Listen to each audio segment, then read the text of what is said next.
কুণ্ডের কাছে 450 ফুট উঁচু এই পাহাড়। হিন্দু পুরাণ অনুযায়ী এটি অত্যন্ত পবিত্র, কিন্তু সমানভাবে রহস্যময়। বিশ্বাস করা হয় এখানে অকাল মৃত্যু হওয়া ব্যক্তিদের পিণ্ডদান করা হয়। যাদের আত্মা ইহলোক ত্যাগ করতে পারেনি তারা এই পাহাড়ে আশ্রয় নেয়। স্থানীয়দের মুখে এই পাহাড় নিয়ে এমন কিছু গল্প শোনা যায় যা শুনলে গায়ের লোম খাড়া হয়ে যাবে আপনার। অনেকে দাবি করেন অমাবস্যার রাতে এই পাহাড়ের পাথরগুলো থেকে অদ্ভুত ফিস ফাস বা কান্নার শব্দ শোনা যায়।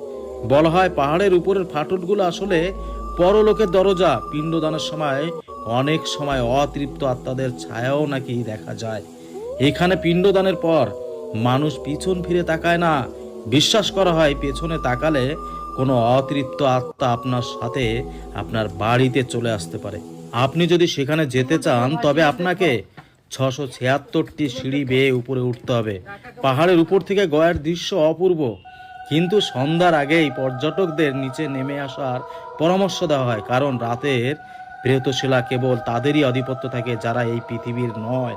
আর এই মুহূর্তে আমরা সেই সিঁড়ি ভেঙে উপরে উঠছি। আর এই যে চিত্রগুলো, যে ফটোগুলো আপনারা দেখছেন, এরা কেউ কিন্তু স্বাভাবিকভাবে মৃত্যুবরণ করেনি, তারা অকাল মৃত্যু করেছেন। তাদেরই বংশেরই কেউ এখানে পিণ্ডদানের পরে এই ফটোগুলো টানিয়ে রেখেছেন। দেখুন।